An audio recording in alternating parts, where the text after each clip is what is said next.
e uma outra meia boca. Sim. Entende? Uma outra feita por amadores. E aí eu vou contar coisas pra vocês aqui que são assustadoras. E, Carla, o pessoal viu muito aqui o caso da Vitória. Muita gente, acho que o vídeo deu mais de 1 milhão. Nossa, acho que deu mais de 1 milhão. Muita gente mesmo, hein? Que legal. Muita gente, e legal que o pessoal engajou, viu? O pessoal pegou e falou assim... O pessoal acompanhando. Você sabe, Luan, que eu tava conversando, né? Com amigos, né, dessa área, da área do direito, e eu disse para eles, eu acho que hoje não tem caso mais importante no Brasil, não que os outros não sejam importantes, Sim. Todo caso é muito importante, é que esse caso, pela quantidade de erros que a gente vai encontrando ao meio do caminho, ele ganhou um corpo muito grande, né? E é muito bonito ver a sociedade, né, pedindo que a justiça seja feita. Mas a justiça correta, né? Não qualquer justiça. Sim. Não aquela coisa, eu tenho uma coleira, eu preciso encontrar um cachorro. Primeiro porque a família da Vitória merece. Quando a gente para pensar numa mocinha de 17 anos que tinha toda uma vida pela frente, que foi interrompida de forma brutal e grotesca. E quando a gente para pensar na família dela, eu tive o prazer de conhecer o pai da Vitória. E uma família também de pessoas muito simples, da irmã da Vitória. Quando aquele pai, né, me conta, né, tudo que ele faz pela família dele, né, e assim, de levar e buscar as filhas, ele é muito zeloso, né, ele é muito cuidadoso com a família. E naquele dia, que ele teve um problema no carro, né, um problema mecânico, ele não pôde buscar a Vitória. E quando a gente entende tudo o que aconteceu, aquele fatídico dia, e assim, o quanto essa família precisa de todos nós.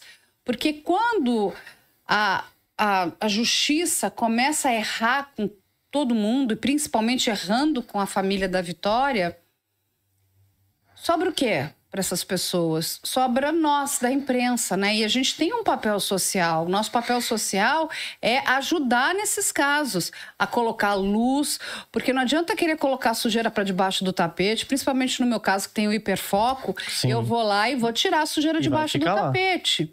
Entende? Então, assim, a justiça precisa ser correta com a família da Vitória, com a Vitória, com todos nós que fazemos parte dessa sociedade. E aí, desde a última vez que eu vim até aqui, né, que conversei com você, sim, muita coisa aconteceu. Bastante coisa, Carla. Muita coisa aconteceu. Porque, primeiro, né, o caso chegou até a LESP. Gente, a LESP é a nossa assembleia, né, legislativa, é a casa do povo, onde ficam os nossos, sim, deputados estaduais aqui do estado de São Paulo. E 2 deputados resolveram comprar a briga, né, da Vitória, para que o caso da Vitória seja feito e trabalhado com a máxima transparência. Então, assim, acho que a gente precisa ser muito justo e muito honesto, né, com essas pessoas, e principalmente com o deputado Rafa Zimbaldi, com o Márcio Nakashima, que estão ali colocando todos os esforços para que o caso não caia naquela vala comum de, sabe, vou fazer de qualquer jeito. Porque o que a gente viu na semana passada, Luan, foi algo muito raro de acontecer. E aí eu vou trazer um outro caso para vocês entenderem o tamanho do problema que a gente está vivendo hoje no caso Vitória. Semana passada, o STJ decidiu pelo trancamento de um processo. Isso é raríssimo de acontecer. O que quer dizer isso, gente? Simplesmente ele diz o seguinte: tudo que foi feito até aqui não tem validade jurídica nenhuma. Foi feito no arrepio da lei, foi feito de uma forma grosseira, foi feito tudo errado. Eu estou falando de uma forma bem simples para que as pessoas, sim, entendam, mas quem puder procurar e assistir, né, o pronunciamento do ministro, né, do STJ, o Sebastião Reis, aonde ele vai pedir, né, pelo trancamento, e todos os outros ministros vão acompanhar o voto do relator. Tem, inclusive, uma fala muito também forte e potente do ministro Schietti. E o que acontece? Foi um caso aonde 3 pessoas ali em Brasília, na 113 Sul, num apartamento, serão encontradas mortas, esfaqueadas. Nossa. E olha só, olha quem é encontrado morto, esfaqueado. O ex-ministro do TSE, Nossa. a esposa dele e a senhora que trabalhava na casa deles. Uma cena horrorosa, 3 pessoas mortas. Aí vai começar uma investigação horrível, uma das piores, né, já concebidas, no nível do caso Evandro ali, Bruxas de Guaratuba. A delegada, ela vai conseguir a confissão dos supostos réus, né, que ela vai colocar ali naquela determinada cena do crime, através de coação. É um absurdo. Quando você assiste aos vídeos, é assim, é muito chocante uma pessoa, que é uma delegada de polícia, fazer isso. Essa mulher vai cometer fraude processual. Nossa. Ela vai chamar uma dupla de videntes. Ô, louco. É verdade, eu não tô mentindo. Nossa, não parece... Parece história de filme, Parece história de filme mesmo, né? Vai chamar uma dupla de videntes que vão dizer, olha, foram essas pessoas aqui que cometeram o crime. É com base nesse horror, uma coação, fraude processual e videntes que aquelas pessoas vão ser, né, indiciadas, depois denunciadas e, pior, condenadas. E aí o que a gente pôde ver, porque assim, ela vai indiciar a filha do casal, ela vai indiciar os porteiros, o zelador, o porteiro, e mais um amigo, que é o Francisco Mairlon, que foi o último que teve que saiu o trancamento do processo. Semanas antes, né, a filha, né, já teve a sua, vamos dizer, né, ela chegou até o STF e ela teve a sua condenação anulada. E aí o zelador também teve a condenação anulada, e só que no caso do Francisco, ele já estava com o processo transitado e julgado. Trânsito e julgado. O que quer dizer isso? Não cabia mais recurso. O Projeto Inocência compra essa briga. É muito bonito o trabalho que o Projeto Inocência faz. E de forma técnica, de forma muito bem embasada, eles vão mostrar os absurdos que foram feitos naquela delegacia de polícia de Brasília. Essa delegada, a gente está presa. Foi condenada. E aí tivemos o trancamento desse processo. E por que isso é tão importante? Porque quando eu olhei o caso da 113 Sul, a gente começou a me lembrar o que está acontecendo aqui em Cajamar. Quando uma pessoa escreve uma carta do próprio punho e diz que a confissão dele toda é forjada, é algo que a gente precisa parar e analisar. E, novamente, quando uma pessoa confessa, ela... E para que todo mundo entenda, a única confissão que tem valor legal, tem validade jurídica, é a que é feita na frente de um juiz. Então, o juiz vai perguntar como é que, né, você se declara. Sim. Aí a pessoa vai dizer, me declaro inocente, eu me declaro culpado. De um lado você vai ter aqui a sua defesa e do outro lado vai ter a acusação ao Ministério Público. Sim. Então, existe todo um rito, né, para que aquela pessoa se declare culpada. Exatamente. Mas as pessoas que vão confessar dentro de um ambiente, né, de uma delegacia de polícia. Isso, no máximo, gente, tem uma validade no seguinte: ele confessou o crime, ou ela confessou o crime. Agora vai lá. Não atrapalhou, não obstruiu, entendeu? Teve um bom comportamento, entregou as provas. O delegado ou a delegada, no final do processo ali, do inquérito, ela vai escrever aquilo. E se você confessou ali para a autoridade policial, você precisa confessar novamente na frente do juiz, porque é essa confissão que tem validade. Sim. Então, só que muitas pessoas não sabem disso. Então, ficam assim, mas a pessoa confessou para o delegado. A gente não sabe em que circunstâncias essas confissões acontecem. Porque eles foram coagidos, né? Exatamente. Por isso que tem esse rito, né? Inclusive, quando uma pessoa deseja confessar na frente da autoridade policial, e ela pode fazê-lo, né? O atenuante será só na frente do juiz, que depois ele vai ter, na condenação dele, na hora que o juiz vai calcular a pena, que é a dosimetria da pena, ele vai diminuir ali, ele tem que diminuir porque a pessoa é réu confesso, né? O que acontece? Quando ele faz isso na frente de um delegado ou de uma delegada, ele precisa estar com o seu representante legal. Sim. Inclusive para dizer que naquele ambiente nada de errado aconteceu. Quando a gente olha a confissão desse rapaz, né, que no caso é o único, vamos dizer, indiciado, é o único réu para o caso da Vitória, a gente vê erros gritantes. Número 1, uma confissão feita após a meia-noite. Isso está em desacordo com o CPP, que é o Código de Processo Penal. Tem um horário... mas o réu quer confessar. Tá tudo certo, mas assim, novamente, está em desacordo.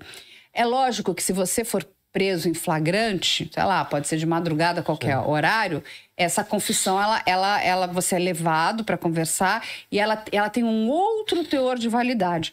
Agora, uma pessoa, um investigado que está custodiado, está preso na carceragem de uma delegacia de polícia, você fazer uma confissão a esse horário tem algo estranho. E digo mais, o advogado deles tinha estado, né, antes à tarde, por volta de 3h30, 3 horas, uma coisa assim, e conversou com o cliente dele, e o cliente falou, olha, não fiz nada, não quero fazer nada, eles vão conversar ali com o delegado, e o delegado fala, não, acabou, né, o serviço por aqui. Aí depois eles vão falar, olha, mas ele quer falar com a mãe dele, com a esposa dele, ele tem uma noiva. Aí o advogado fala, mas como assim, né? Não, mas não se preocupa não, doutor, porque a gente providencia uma advogada para estar aqui. Aí eles não vão aceitar isso, porque ele tem advogado constituído. E o que acontece? Os advogados se ligam que tem alguma coisa estranha ali, pedem para falar de novo com ele e são impedidos, o que é algo estranho. Muito estranho. Aí eles vão sair de lá, vão até a OAB, né? Porque tem a questão das prerrogativas. Então, assim, você não pode, né, impedir o advogado de fazer o trabalho dele, né? De cumprir com o trabalho dele como um defensor, né? Então, assim, um defensor constituído, né? Vai ter uma confusão ali, muito grande.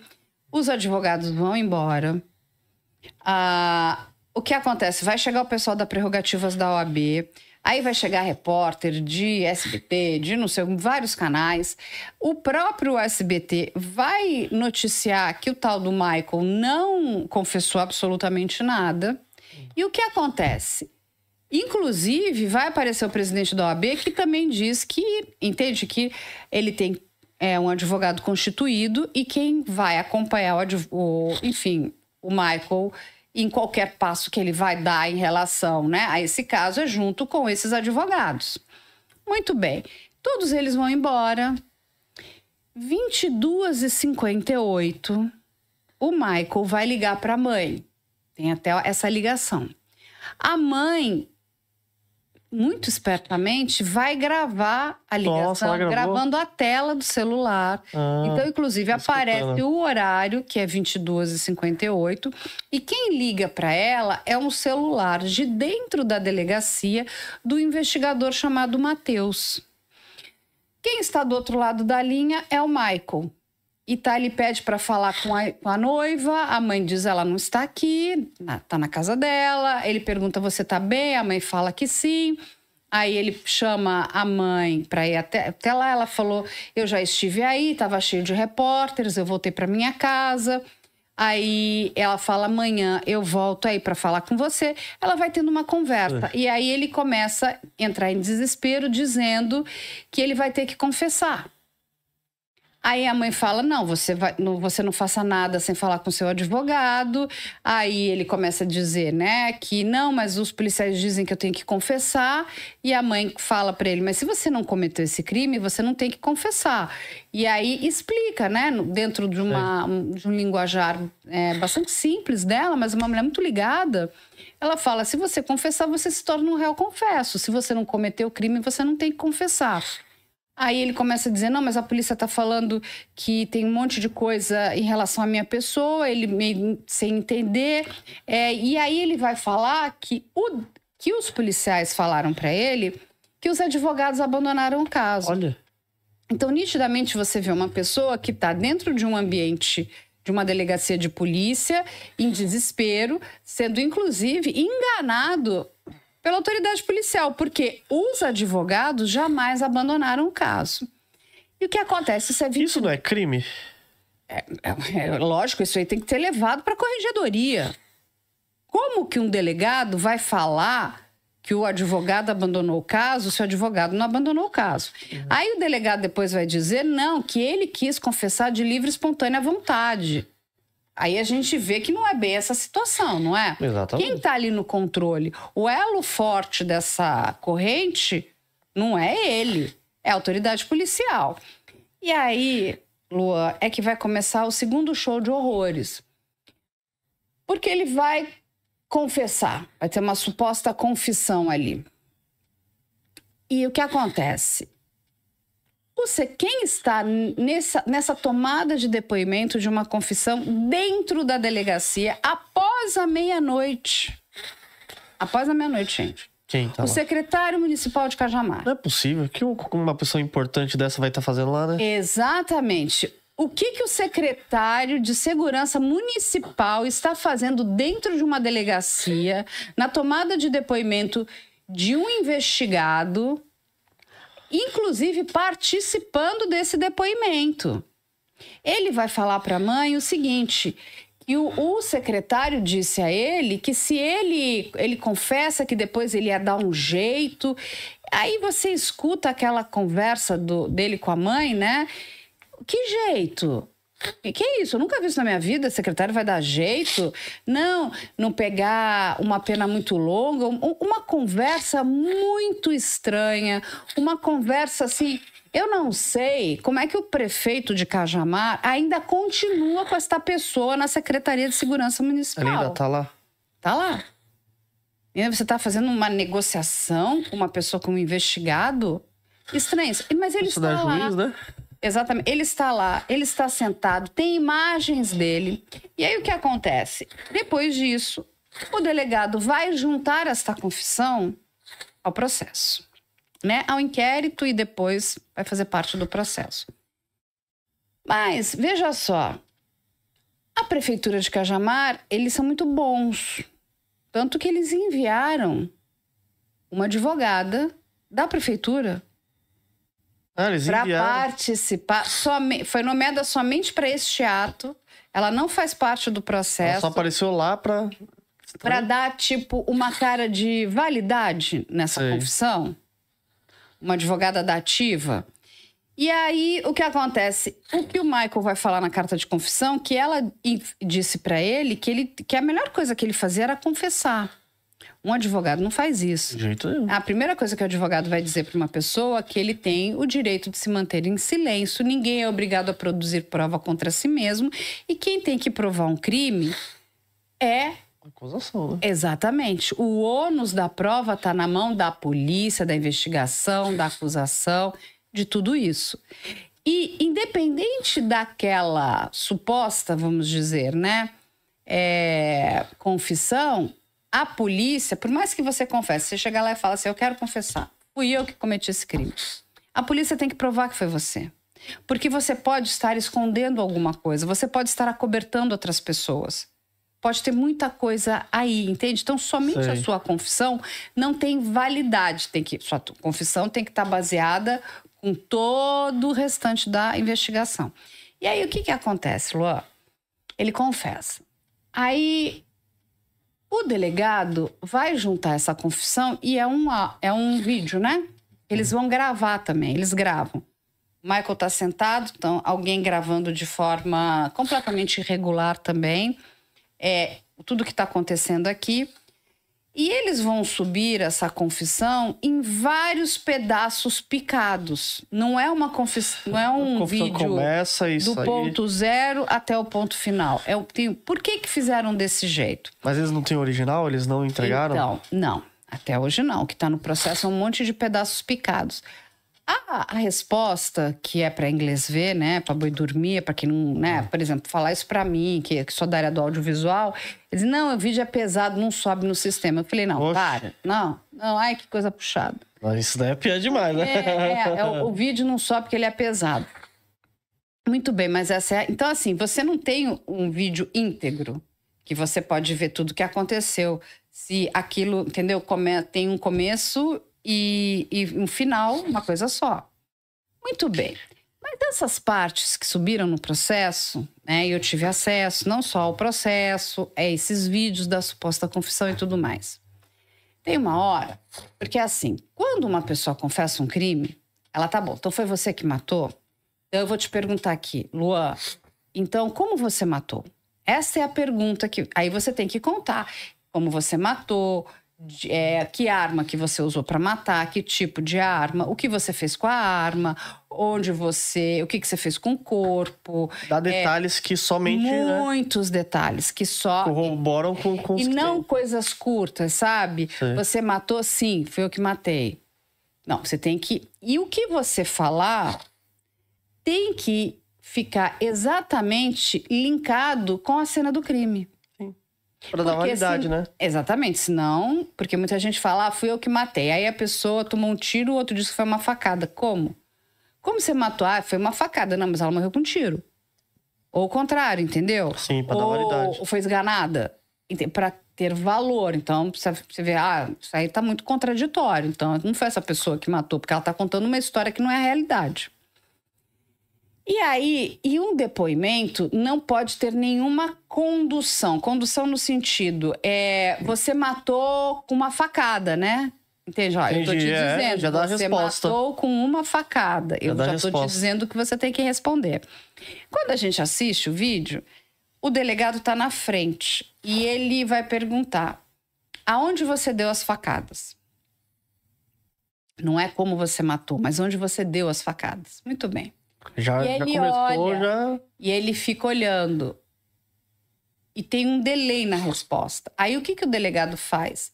Ele faz um movimento com a mão aqui, ó. E aparece no vídeo? Aparece, ele aqui, ó. Aí o outro responde. No pescoço. No pescoço. Mas teve um movimento aqui. Sim. Ele não pode fazer nada disso. Ele tem que deixar o outro responder espontaneamente. Qual foi? Aí ele vai errar.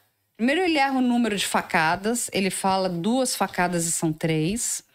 Aí ele vai errar o local também. Porque a Vitória levou 2 facadas no pescoço e uma aqui na região torácica. E ele vai falar que foi na barriga. Aí o delegado vai perguntar, como era a faca? Olha só. Diferente de qual é a arma que você usou. E quando a gente fala, né, que tem uma incisão pérfuro cortante, pode ser uma tesoura, pode ser um punhal, pode ser uma faca, pode ser qualquer coisa que vá furar. Fura. Caneta, sei lá. E mais ainda, tudo bem, você deu uma facada, de que forma? Você deu uma estocada e tirou? Sim. Ou você pegou uma faca e fez assim, rasgou? Porque tudo isso tem diferença. Eu peguei e fiz assim. Né? Então você tem que explicar como é que você fez. E ele vai perguntar como era a faca, ele continua olhando também, e aí o delegado responde, faca lisa. Aí ele fala, faca lisa, porque também tem uma diferença. Tem faca de serra, faca lisa, cada lâmina... Dá um corte diferente, né? Vai dar um corte diferente, entendeu? Entendi. E aí ele vai perguntar do gume, que é um linguajar muito policial. Gume? O gume é o fio da faca. Então, um punhal tem 2 gumes. Sim. Uma faca segurar. tem um gume só. Que é a parte corta, né? É a parte que corta. Então, você vai olhando que todo o interrogatório vai Ele sendo conduzido pelas equipes que tá lá. Exatamente. E todas as respostas dele baseado são muito curtas, rasas, assim, não são aprofundadas. E vai chegar uma hora que eles vão perguntar aonde você pegou a Vitória. Aí ele vai e fica olhando. O escrivão é que responde, no spa. Aí o delegado dá um pito. Ah, é você que está depondo? Aí ele repete, no spa. Então você vai vendo que toda a confissão, ela é feita dessa forma, irregular. Se foi ele que cometeu esse crime, só isso já é uma grande nulidade. Veja o tamanho do problema. Sim. E é isso que está juntado em um monte de partes. Muito bem. Dito isso, aí a gente tem que entender por que ele foi denunciado, né? Então ele foi denunciado porque essa suposta confissão, que ele vai escrever uma carta dizendo que ele foi coagido, vai estar lá uma advogada da prefeitura, que inclusive concorreu a um cargo político, né? Uma coisa completamente estranha. Eu queria entender por que a prefeitura enviou, né, cedeu uma funcionária pública, sendo que eles têm advogados. O que faz o secretário de segurança nessa tomada de depoimento? Eu nunca vi. Olha, eu trabalho com isso há 19 anos. Eu nunca vi um secretário de segurança dentro de uma delegacia cobrindo um depoimento de um investigado. É muito raro, tipo, é raríssimo. Eu nunca vi, essa é a primeira vez. Ele não tem nem que estar lá, porque ele também pode criar uma nulidade. Quem tem que estar lá quando uma pessoa está depondo? Sim. Os agentes da polícia, delegado, escrivão, investigador. Sim. A gente tem que ter o advogado da pessoa que está ali depondo, a não ser que ela fale, eu abro mão, não quero meu advogado, enfim. A própria autoridade precisa falar, olha, a gente pode chamar alguém da defensoria, né? E mais ainda, ele precisa ler os direitos da pessoa, que ela tem o direito de se manter calada, que ela não é obrigada a produzir prova contra ela, que são os famosos Miranda Rights, né? Que são os direitos de Miranda, né? E aí a gente vai ver algumas coisas nesse vídeo que para mim são muito desrespeitosas, sabe? A gente tem a morte de uma menina. Tem um investigador que ele tá assim na cadeira, a gente vai fazer assim. Gente, tem uma menina que morreu. Sabe? Senta direito, sabe? Ocupa seu espaço de forma correta, sabe? Tenha respeito com a sua profissão. Isso é um desrespeito, sabe? Primeiro com a vítima, depois com a família da vítima e depois conosco, que fazemos parte da sociedade. É de uma informalidade, né, muito grande, é uma bagunça. Olhando aquilo, me dá um asco, né, de ver... Você acha que tudo ali não deveria valer, Carla? Aquela coisa amadora. Não, eu não tenho dúvida que aquilo, quando subir de instância, como é o caso da 113 Sul, chega isso na mão de um ministro, como um Sebastião Reis, um Schietti, ele vai olhar e falar assim, o que é isso? O que é isso que está acontecendo? Porque quando eles falam do caso da 113 Sul, isso deixou uma mácula muito grande para a Polícia Civil do Brasil inteiro. O recado que eles dão é, nós não aceitaremos esse tipo de conduta numa investigação. Uma investigação precisa ser muito transparente, muito limpa. Nós precisamos colocar dentro do sistema prisional as pessoas que cometeram aquele determinado crime. E veja o que aconteceu na 113 Sul. Quem matou aquelas 3 pessoas? Até agora tá. Não tem.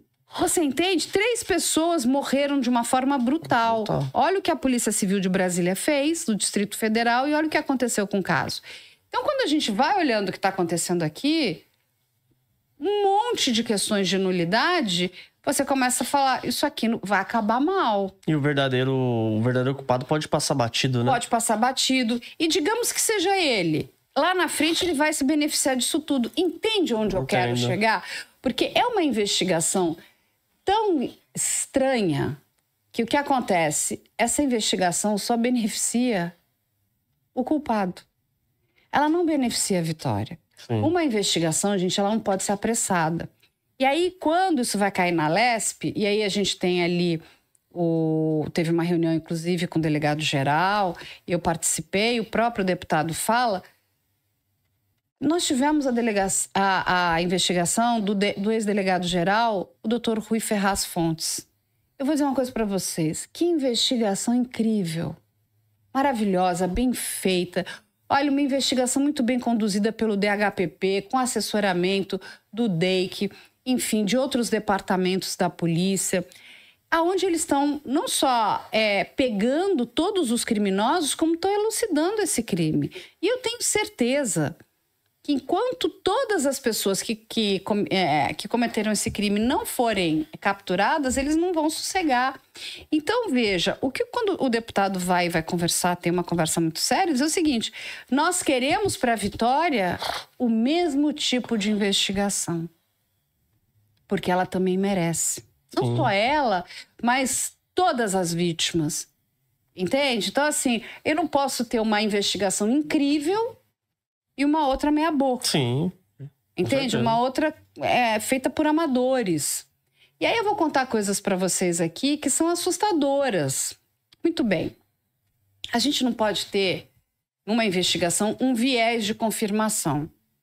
Isso aí é um dos erros mais primários. Então, assim, quando começa uma investigação, você precisa investigar todos os pontos e tendo certeza de que você está no caminho certo. Então, digamos, a gente está aqui. Então, vai investigar você, se tivesse outra... Vai investigar várias pessoas. E aí vão trazendo as informações até... Não foi essa pessoa, não foi essa, não foi aquela. E aí, como foi feita essa investigação? Tinham vários suspeitos. Namorado, ex-namorado, vizinho, amigo. Parece que os 2 primeiros, eles pediram até a prisão preventiva, né? Então, eles foram pedindo prisão... A reveria. A dar com pau. Mas vamos lá. O que acontece? Durante a investigação, chegou, por exemplo, digamos que a investigação chegou em você. Onde você estava, Luan? Aí um deles vai falar, que é um dos Gustavos vai falar assim, não, eu estava com uma ficante. Muito bem. Você tem o telefone dela, prova, né? Então, não, tá aqui, tem um álibi, sim, eu tava com a ficante, inclusive tem as imagens. Muito bem. Diz lá no processo o investigador que foi checar, diz que realmente ele estava com a ficante, que tem as imagens que comprovam que ele está com a ficante. Muito bem. O que o investigador tem que fazer? Tem que pegar todo esse material que comprova que você estava com essa determinada pessoa. Colocar no processo. Colocar no processo. Tá no processo? Oxe. Lógico que não. Tá. Então... Ele é a justiça? Não é só isso. Ele precisa, entendeu? Ele tem que levar isso, tem que fazer parte do processo. Não, então tá.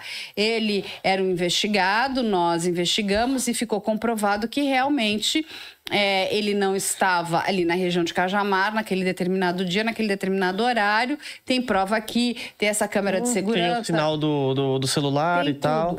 Aí você olha no processo, tem o que ele escreve, mas ele não comprova o que ele escreve. Então, temos um problema aí. Já tem um erro, já. Exatamente, temos uma omissão. E isso vai se repetindo. Direto. Vai se repetindo. Aí você começa a entender que aquela delegacia não tem capacidade para lidar com a complexidade desse crime. Muitas pessoas perguntam quando um caso vai para o DHPP. Vou explicar para as pessoas. Quando a gente não tem autoria e motivação. Quando um corpo é encontrado, né? E a gente teve o encontro de cadáver da Vitória ali na região de Cajamar, a gente não tinha autoria e não tinha motivação. De imediato, esse caso já deveria ter ido para o DHPP. Entendi. Ou a delegacia diária pedir assessoramento para o DHPP. Porque passa a ser um caso complexo. É diferente de, por exemplo, teve uma briga de casal e o marido matou a mulher. Então tá, sabe que foi o marido. Você tem ali, porque foi dentro da casa, ambiente controlado, viu o marido subindo. Então, a delegacia diária pega, porque a complexidade... Não que esse não seja um caso complexo, mas a complexidade dele é menor porque você, de fato, já tem comprovações de que foi aquela determinada pessoa. Diferente do caso dessa menina, né? Que foi encontrado o corpo dela em estado avançado de decomposição. Ninguém sabia explicar porque que ela estava sem cabelos. E aí, quando a gente pensa em Cajamar, a delegacia é pequenininha. Então lá é uma delegacia que atende, sei lá, alguém roubou meu gato, meu filho bateu no cachorro do vizinho, roubaram meu celular, a mulher que brigou com o marido, todo tipo de, sei lá, alguém teve batida de carro na rua.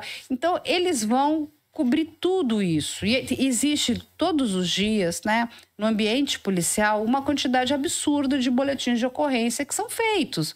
Porque é toda sorte de problema, desde uma desinteligência, que é uma briga, até algo mais sério. Então, a delegacia diária, ela está ali para atender as demandas daquela determinada área. Quando é uma coisa muito complicada, isso vai para os departamentos. A gente tem o DEIC, a gente tem o DENARC, a gente tem o DHPP, o DPPC. Então, no meu entendimento, que trabalho com isso há muito tempo, esse caso já deveria ter ido desde o dia 1. Mas ali em Cajamar a gente tem a seccional, que é uma delegacia maior, tem mais estrutura em Franco da Rocha. Quem estava cuidando do caso no começo era o Dr. Aldo Galiano, que é um delegado mais experiente.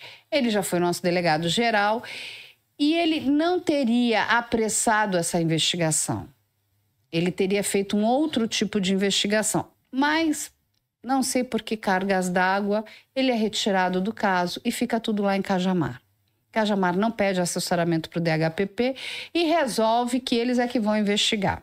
Mas aí, gente, a melhor parte é que não são eles que investigam. Quem investigou foi a Guarda Civil Metropolitana. Oxe. Por quê? Guarda Civil A Guarda Civil Metropolitana não pode, ela não tem essa atribuição. Sim. Né? Não faz nem sentido, né? Nem a Guarda Civil Metropolitana, nem a Polícia Militar.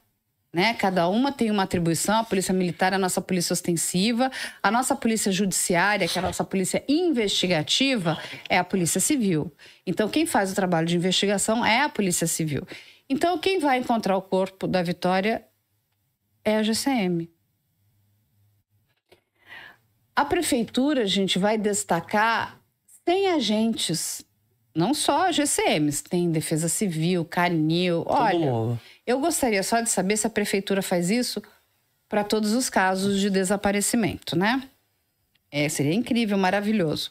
Mas estavam lá, foram eles que encontraram o corpo. Tínhamos, e guardem esse número, mais ou menos 100 agentes da prefeitura procurando a Vitória. 100 agentes naquela região ali. Vão achar. Dias depois, a própria GCM vai achar uma pá e uma enxada a 5 metros da onde estava o corpo da Vitória. Uai, você tinha 100 agentes municipais. Não conseguiram achar. E ninguém achou aquilo? Não é possível. Não. Porque eles percorreram uma área muito grande. Sim. E essa pá e essa enxada, o que me chama a atenção, que elas estavam colocadas milimetricamente, assim, uma do lado da outra. Sabe assim, como se você deixasse isso do lado disso, assim. Não é que uma bem coisa paralelo. Bem paralelo, bem arrumadinho. Bem bonitinho. Dias depois. E vão dizer que essa pá e essa enxada fazem parte ali dos pertences desse Michael. Vão levar. No dia que encontraram o corpo da Vitória, isso também está no processo, do lado do corpo dela, lembra que o corpo dela foi encontrado em estado avançado de decomposição, sem os cabelos? Aqui. E realmente estava sem os cabelos. Tá? Ninguém sabe explicar não estar com o cabelo. Foi encontrado um saco de fertilizante do lado. Um saco de fertilizante? Exatamente. Um NPK. Estava ali do lado, grande, um saco de fertilizante grande. Esse saco estava numa região, não é que ali é uma região agrícola, onde você tem plantação, que seria comum você achar aquilo. A perícia, muito inteligentemente, né? Porque a nossa polícia técnico-científica não faz parte da Polícia Civil. Ela está embaixo da Secretaria de Segurança e ela faz parte da Superintendência da Polícia Técnico-Científica.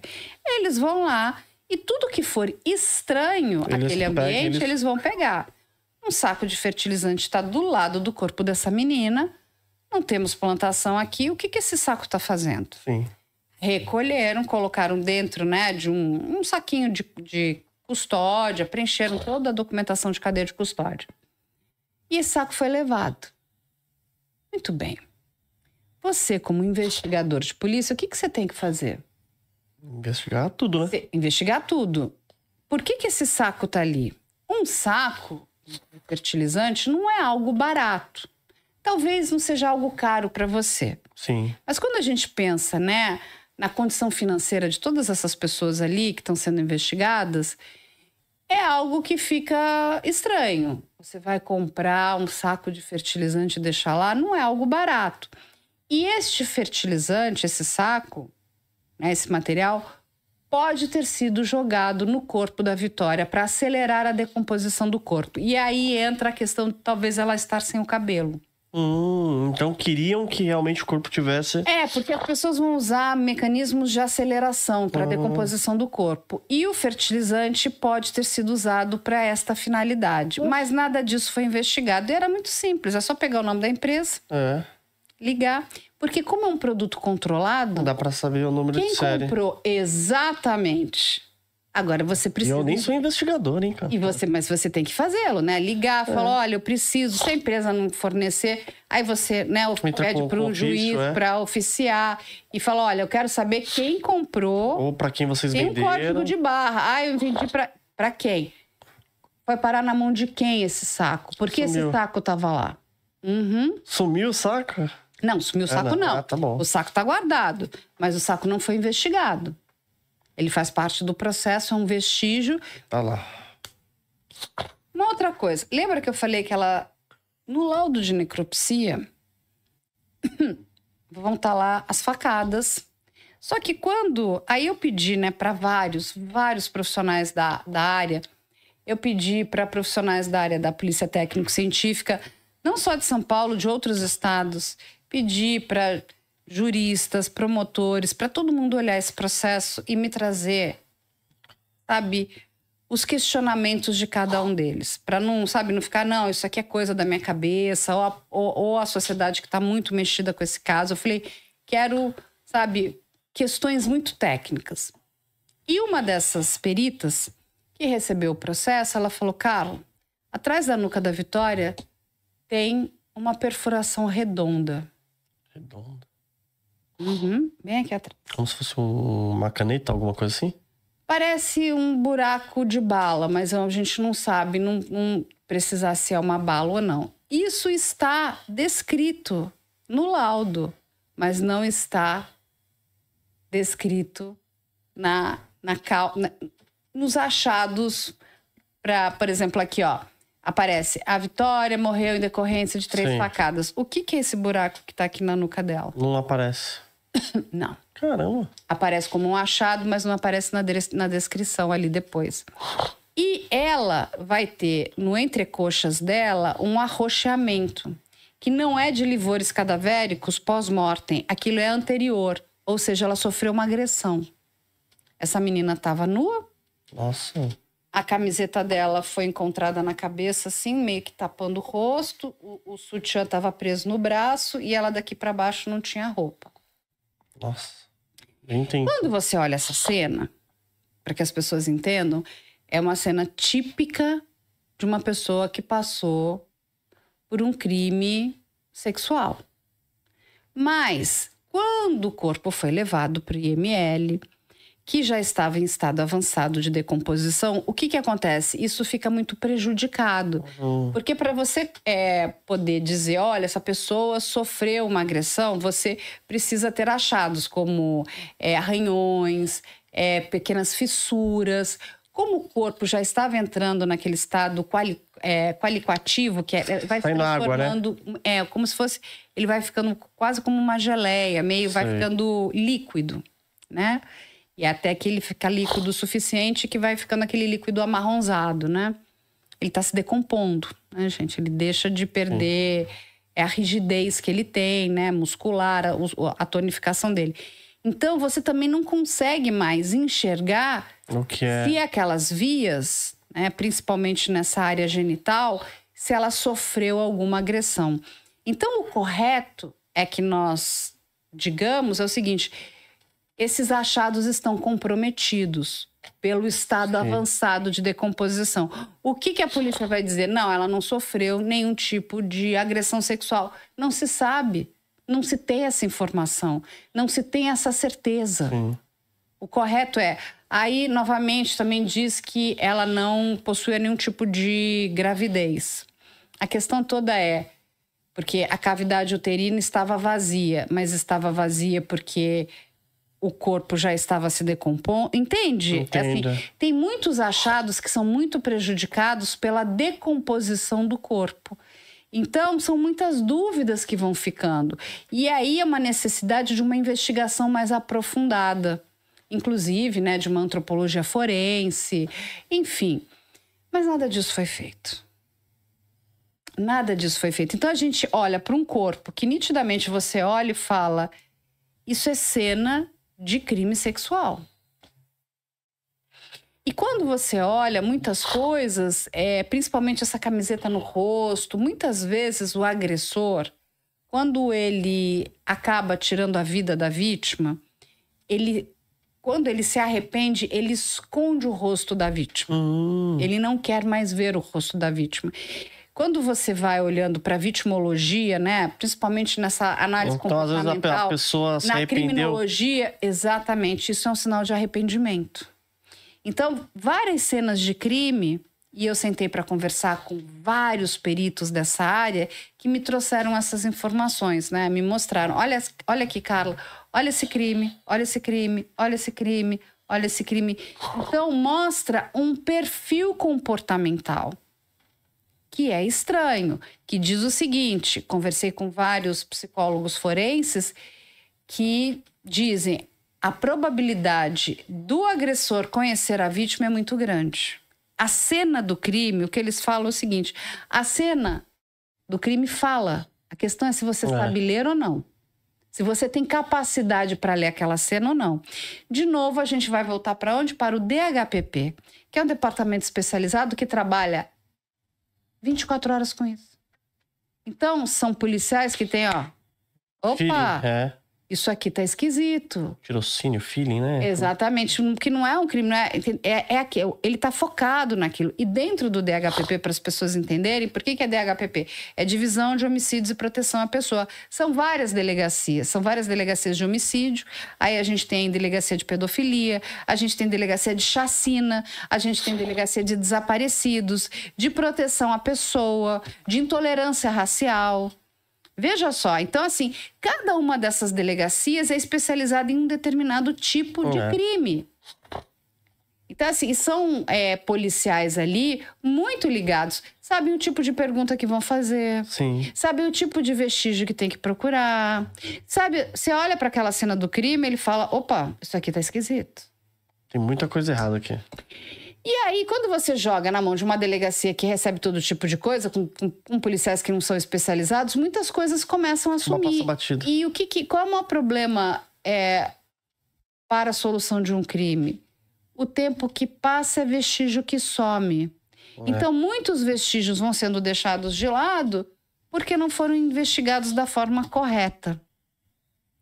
E aí, isso aí é um grande problema. Então, assim, veja a quantidade de coisas que eu tô te trazendo. Então, assim, criou-se um viés de confirmação que é ele. Então, se eu digo que é ele, agora eu preciso encontrar provas para colocar ele na cena do crime. E esse é o problema. Aí a autoridade policial também vai usar um suposto depoimento de um vizinho que diz que ouviu gritos da Vitória na casa do Michael. Muito bem.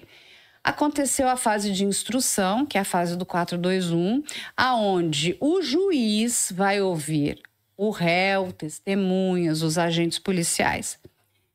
Este determinado vizinho, que a polícia diz que falou, que ouviu gritos da Vitória, o carro do Michael, vai testemunhar. Sabe o que ele diz para o juiz? Eu não ouvi grito de mulher nenhum pedindo socorro. Oxe. Eu não vi o grito de mulher nenhum pedindo socorro, eu não vi o carro dele e digo mais, eu ouvi uma conversa. Agora, eu não sei precisar se é de homem, se é de mulher, se são dois homens, ele não sabe nada.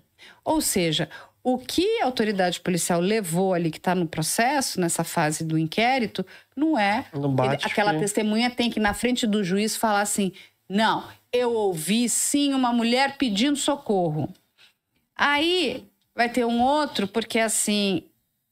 Quem vai buscar os celulares é a Guarda Civil Metropolitana. E ali, de novo, né, essa testemunha, inclusive o promotor é que pergunta, Você entregou o celular para quem? Ele para a Guarda Civil Metropolitana. Por quê? E o promotor ainda pergunta de novo, mas você tem certeza que não foi para a Polícia Civil? Ele fala, tenho certeza. Quem pegou meu celular foi a Guarda Civil Metropolitana. Ou seja, quando a Guarda Civil Metropolitana faz isso, sabe o que ele faz? Essa prova é nula. Ela tem que ser descartada. Se aqui tiver alguma coisa importante, já era.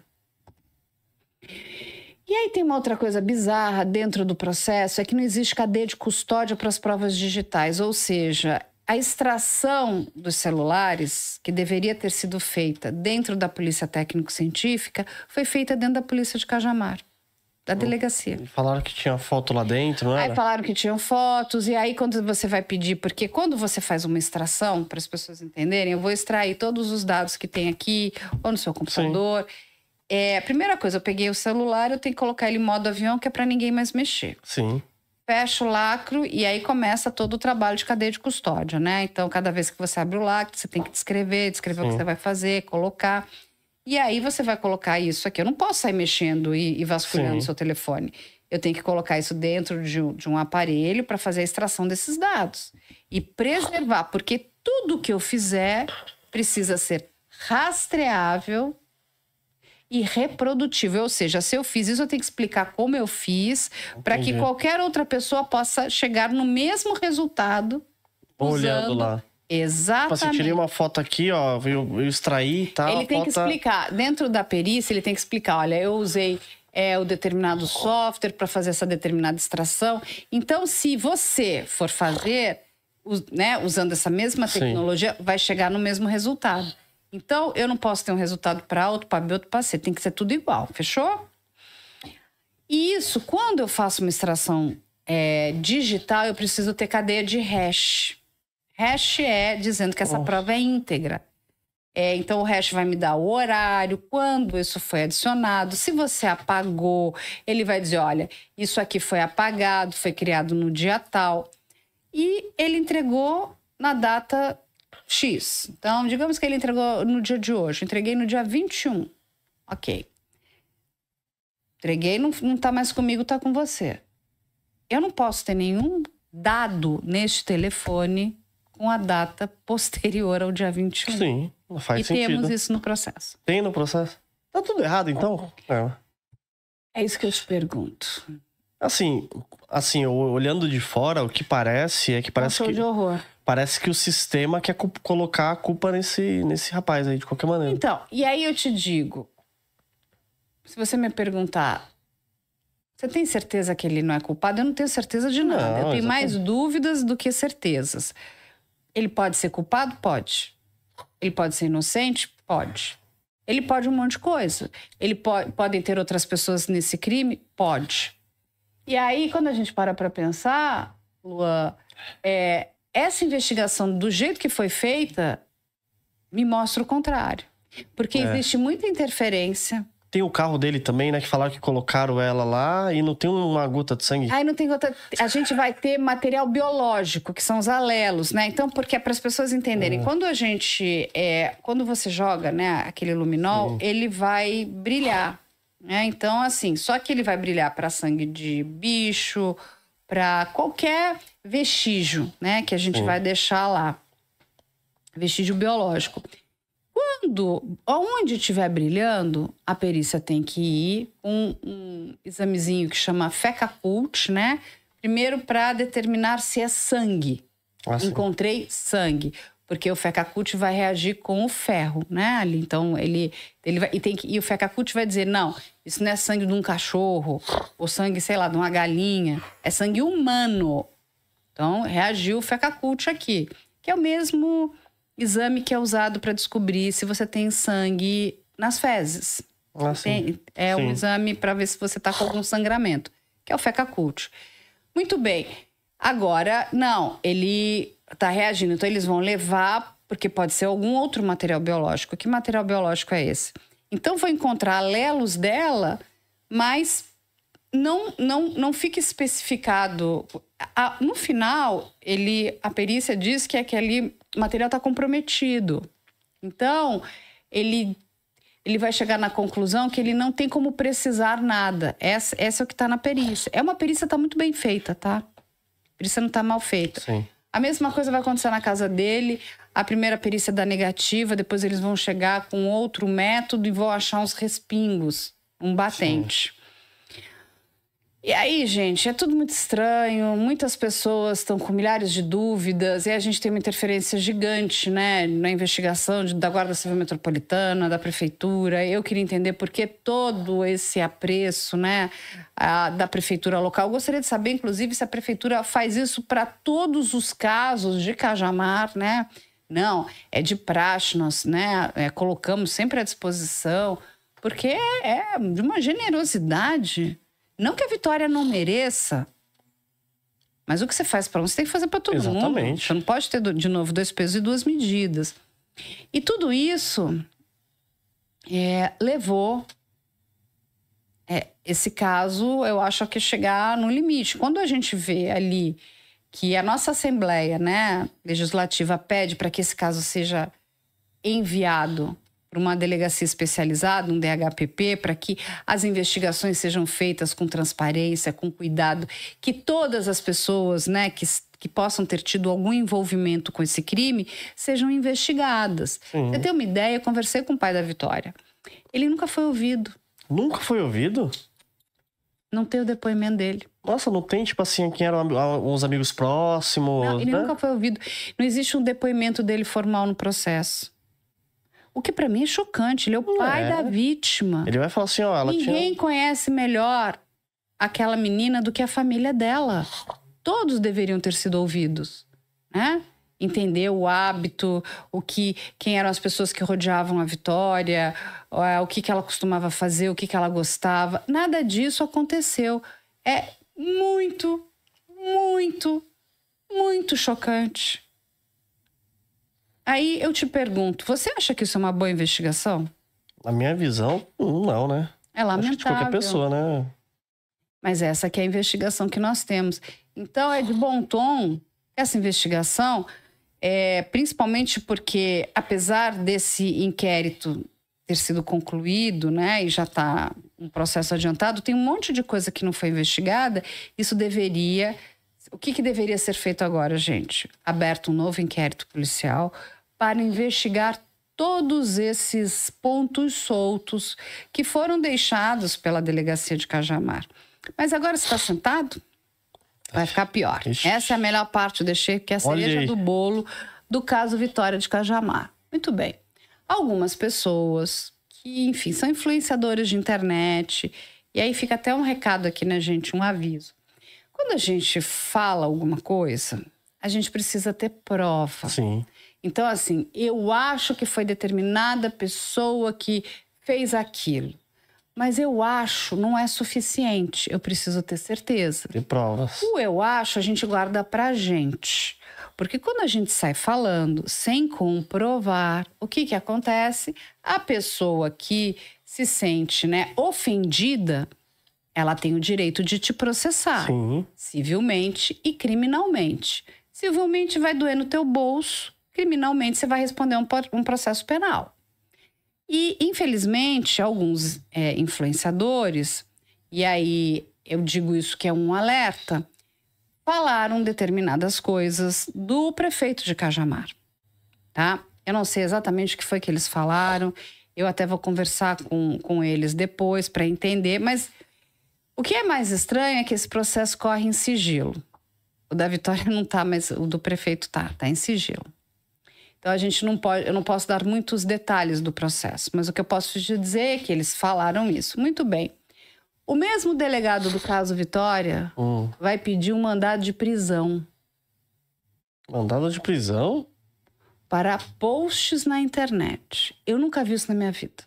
Nossa, então... Isso é um abuso de autoridade tipo assim, do outro lado do mundo. Porque, olha só, de novo, a pessoa se sentiu ofendida, ela tem todo o direito, ela tem que ingressar na área civil, na área penal, tá tudo certo. E vão, né, discutir. Você mentiu, você me caluniou, você me difamou, é uma coisa. Agora, o delegado mas não conhece o Código Penal? Lógico que não. Nossa, então ele tem que ser... Mas ele não satisfeito, não só ele pediu a prisão, como ele pediu um mandado de busca e apreensão. Eu queria entender por quê. Busca. O post tá lá. Você tem a materialidade, você vai buscar e aprender o quê? Tá ali, ó. Aquilo é a prova, já é suficiente. Óbvio que o juiz não concedeu um mandado de prisão, porque era demais, não é? Mas concedeu o mandado de busca e apreensão. Aí foram atrás dos influenciadores. Um deles foi. Mas isso daí não... Isso é um problemaço. Eu estou conversando com vários advogados. Inclusive, esse caso também tem que ser levado à corregedoria. O mesmo delegado de Cajamar, sim, do caso Vitória, vai fazer isso. Pode me explicar por quê? Pode um post? Eu não posso dar minha opinião aqui, que minha opinião já tá começando... mas tá começando a ficar complicado. A coisa lá pra Cajamar não terminou ali, não. Não terminou ainda, não. Olha, claro. Cajamar, nós estamos de olho em Cajamar ali, né? Um perito lá da unidade de Cajamar... Lá da unidade. Está sendo investigado, não sabemos o nome dele, porque é uma investigação que corre na corregedoria, porque teriam encontrado dentro do armário dele drogas e celulares, digitais dele. E aí o seguinte, alguém me explica o que é isso? O que está acontecendo nessa delegacia de Cajamar? Não tá boa lá para Cajamar não, né, gente? Então, essa é a história de Cajamar. É assim, sabe a história da mulher de César? Não basta você ser honesta, sim, você precisa parecer honesta. Então, assim, é de bom tom. Eu acho que, inclusive, porque eu sou a pessoa, Luan, que mais defende o trabalho da polícia. E quando ela faz um trabalho bem feito... Você sempre fala bem deles, né? Eu quero, sabe, explodir champanhe, sabe assim? Eu falo, foi o caso do Gritzba, o caso agora do ex-delegado geral e muitos outros. Olha, essas operações todas digitais que eles estão fazendo assim de forma brilhante. A gente tem que dar muitos parabéns. Muitos, porque são policiais incríveis que tem do outro lado. Agora, bicho, não dá. Essa daqui tá puxadíssima. E, de novo, o que é de bom tom? Falar, olha, gente, temos que, né, não deu certo. Não fizemos de forma correta. E a Vitória merece. A família da Vitória merece. Nós, como sociedade, merecemos, porque nós pagamos impostos muito caros. Sim, exatamente. E é uma dor da sociedade. E esse daí é literalmente da sociedade, hein, Carla? Aqui, igual o primeiro vídeo deu, acho que deu mais de 1 milhão já deve estar... E todo mundo quer saber, quer ver o desenrolar disso daí, quer a pessoa correta, né? O Brasil inteiro. Eu vou te falar, fora do Brasil, tem amigos meus jornalistas que me perguntam muito desse caso, porque eu cheguei a discutir com eles, e assim, é chocante.